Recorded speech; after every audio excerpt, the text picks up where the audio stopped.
You have always been a little different, and you have always known it. Do not deny it. You are among friends tonight. Your whole life, something in you has run against the current of the world around you. While everyone rushed, something in you wanted to slow down. While everyone threw things away, your hands wanted to mend them. While everyone talked, you watched.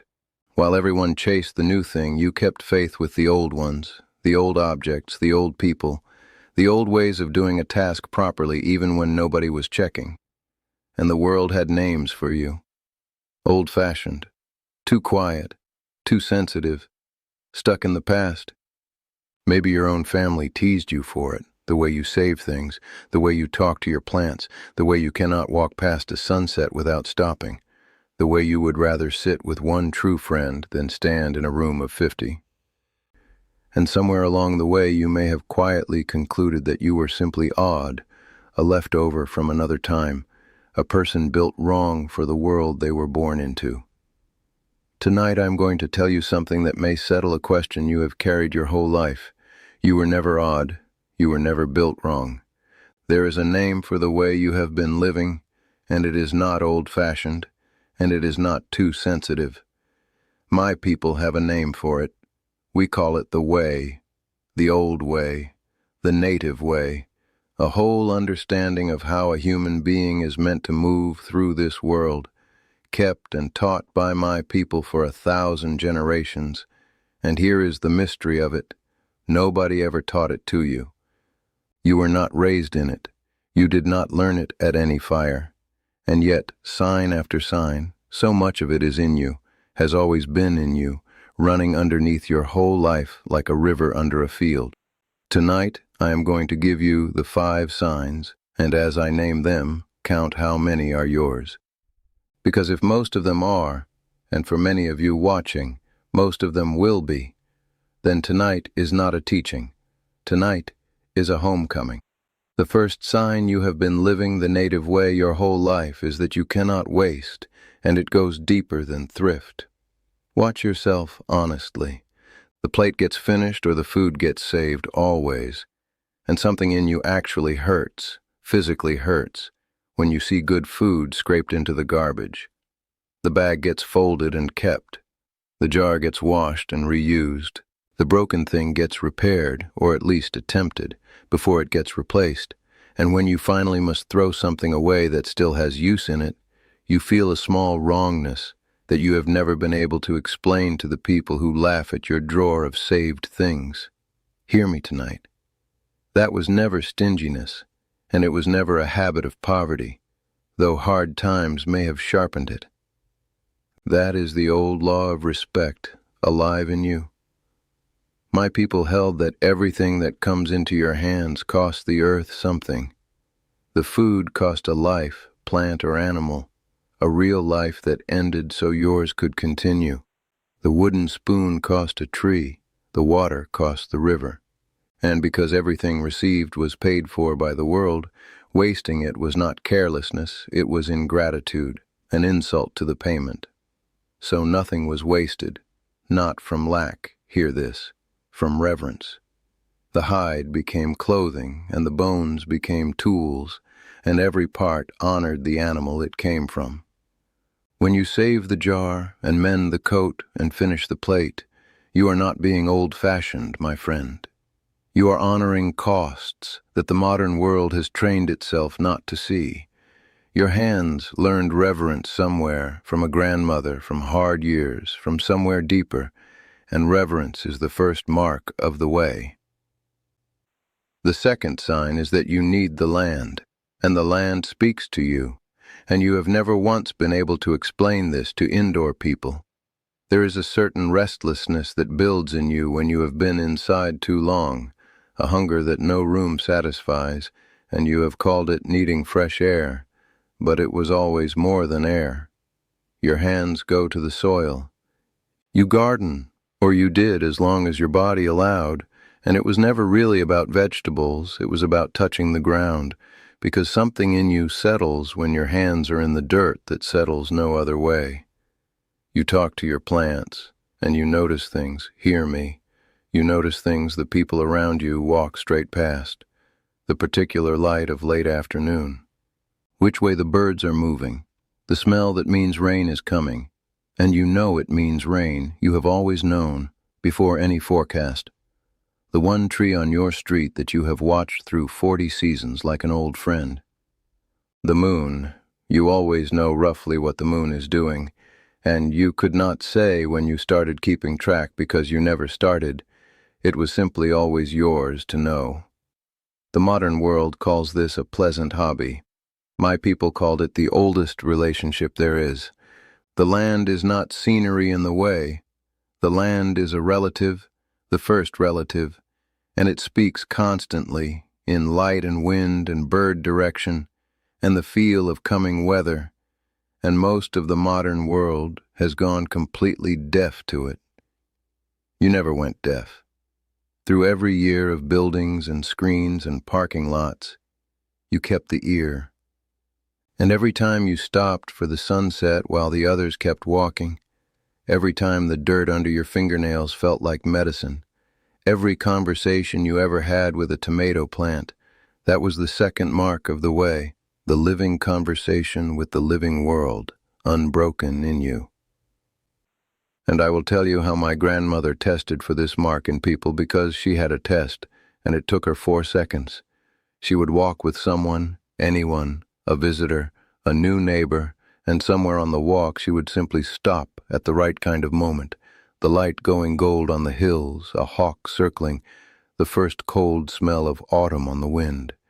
She would stop and say nothing, and watch what the other person did. And she told me, "There are only 2 kinds of people, grandson.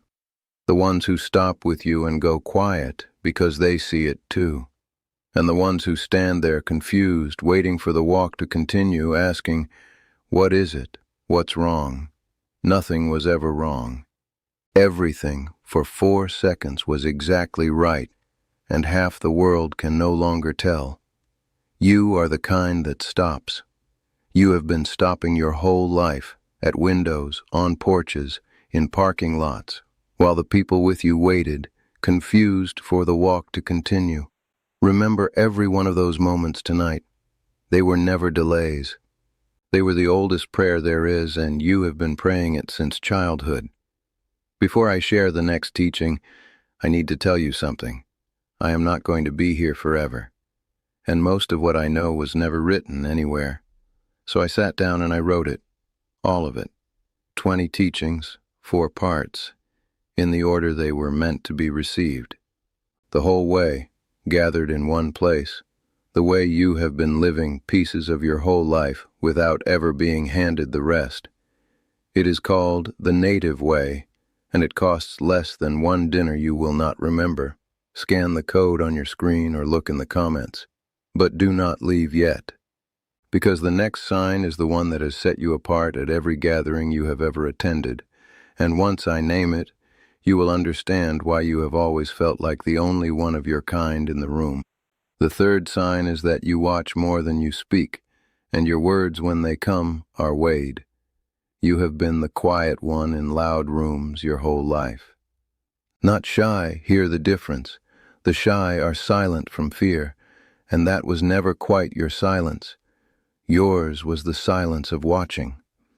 At every gathering, you are the one who sees, who reads the room, who notices the tension between 2 people before a word confirms it, who catches the tired eyes behind the hostess's smile, who knows, always, more about what is happening in a room than the people doing all the talking. And when you do speak, you speak because you have something, not because the silence needed filling. And people have noticed this about you your whole life, that your words land heavier than other people's, that when you finally offer an opinion, the room turns, and you never understood why they turned, and I will tell you why. Because everyone, without knowing it, can feel the difference between words that are spent and words that are saved. The modern world spends words like water, talk all day, fill every silence, say everything twice, and words spent that way are worth what water is worth in a flood. But my people raised speakers differently. In the circle, you did not speak to be seen. You listened fully to every voice before yours, and when the talking stick came to you, you said what you had actually seen, in few words, weighed words, and then you were done. Words were treated like arrows, my grandmother said. You carry only true ones. You do not loose them at nothing, and you never waste one, proving you have a quiver. You have carried your words like arrows your whole life, my friend, in a world of people emptying their quivers at the sky. That was never being too quiet. That was the third mark of the way, and the rooms that turned when you finally spoke were recognizing it without a name. The fourth sign is that you keep faith with the old and the gone in a world that throws both away. Look at what you do that the people around you find quaint. You remember the dead. Not just miss them, remember them, actively, deliberately. You speak their names, you mark their days, you keep the photographs where they can be seen and not in a box. You tend the graves, maybe you are the only one who still goes, and you talk to them sometimes, at the stove, in the garden, in the car, and you would never admit that at dinner, but you are among friends tonight. And it is not only the dead. You honor the old people. You were the one who sat with the grandparents when the other children ran off. You are drawn to old faces and old stories, you believe, in a world screaming the opposite, that the old know things, that a person who has crossed 80 winters is worth listening to. And the old things too, the recipes in the family hand, the tools that outlasted their makers, the stories. You are the one in your family who keeps the stories, who knows who came from where, who carried what, who survived what, and it grieves you, a real grief, that the young ones do not ask. Hear what all of this is. The modern world lives in a permanent now. No dead, no elders, no memory. Everything new, everything disposable, including, in the end, its own people. My people lived inside time like a river, the ancestors upstream, the descendants downstream, and every person a keeper of the water as it passed. To remember the dead was not sentiment, it was employment, the sacred employment of every soul in the line. You have been doing that employment your whole life, unassigned, unpaid, unthanked, the keeper of your family's water. Nobody gave you the job, the way gave you the job. That is the fourth mark, and it is one of the deepest. And to show you what this employment is worth, let me tell you about a woman whose family only discovered her value after they nearly lost it. She was the keeper in her family, the way you are in yours. The one with the names and the dates, the one who knew that the crooked-handled ladle came from the old country in a coat pocket, that the great-grandfather walked out of a mining town with $11, that the family had survived a fire, a flood, and a war that scattered them across 2 states before they found each other again. And her children and grandchildren for years did what the young do. They smiled politely through the stories and checked their phones, and she felt, as you have felt, that she was carrying water nobody was thirsty for. And then one of her granddaughters hit a hard season in her own life, the kind of season that makes a young person wonder what they are made of. And she came, almost by accident, to the grandmother's kitchen, and the stories came out again. But this time the girl was thirsty, and this time she heard them, the $11, the fire, the scattering, and the finding. And she said afterward, to her own mother, the sentence that vindicates every keeper on this earth. She said, "I thought I was the first person in this family to ever fall apart. I didn't know I come from people who cannot be finished off. It changed the road that girl was on. Hear me, the water changed the road. That is what you are carrying, my friend. Every name, every date, every story the young ones have not asked for yet. Yet, the thirst always comes. Your job is to still be holding the water when it does. And if you fear you will not be here, then write it down, speak it into the little recorder on the phone. Tell it at the table over the eye rolling. Because the eye rolling, I promise you again, is not real. The water gets drunk a generation later. It always has. Keep carrying it. And the fifth sign, the one that crowns the others, is that you give quietly and live simply, and excess has always made you slightly ill. You have never been able to understand the hunger for more that runs the people around you, the bigger house when the house was fine, the endless upgrading, the piles, the display. Something in you has always known, not believed, known, the way you know rain is coming, that enough is enough, that past a certain point the possessions own the person, and your idea of wealth was always strange to your neighbors, a paid-off little place, a full pantry, people who love you, quiet, time, the garden. And your giving, look at your giving. It goes out quietly. I taught a whole teaching on this, and tonight you learn where your instinct for it came from. The folded bill slipped without ceremony. The extra tomatoes left on the porch. The help given and never mentioned again, and displays of charity, the loud giving of the modern world, have always made you look away, embarrassed for the giver in a way you could not explain. My people measured wealth in the direction opposite to this world. The greatest among us were not the ones who gathered the most. They were the ones who gave the most away, and the giveaway was our most sacred feast, hear that. Our richest people held ceremonies to empty their own hands, because a person's standing was measured by what flowed through them, not what stuck to them. Enough for the body, flow for the rest, honor in the emptying. You have been living by that measure your whole life in a world living by the opposite one, and it is why their hunger always puzzled you and your contentment always puzzled them. That is the fifth mark of the way, and if you carry it along with the others, then what I said at the beginning is true, and it is time to say it plainly. Count your marks, my friend. The reverence that cannot waste, the unbroken conversation with the land, the weighed words in the watching silence, the keeping of the old and the gone, the quiet hand and the simple portion. If 4 of those are yours, if all 5 are yours, and I believe for many of you tonight they are, then hear the finding, because you have waited a whole lifetime for someone to say it. You were never odd. You were never old-fashioned, too quiet, too sensitive, born in the wrong time. You have been living the native way your whole life, without a teacher, without a fire, without a name for it, which means the way is not only a set of teachings that my people kept.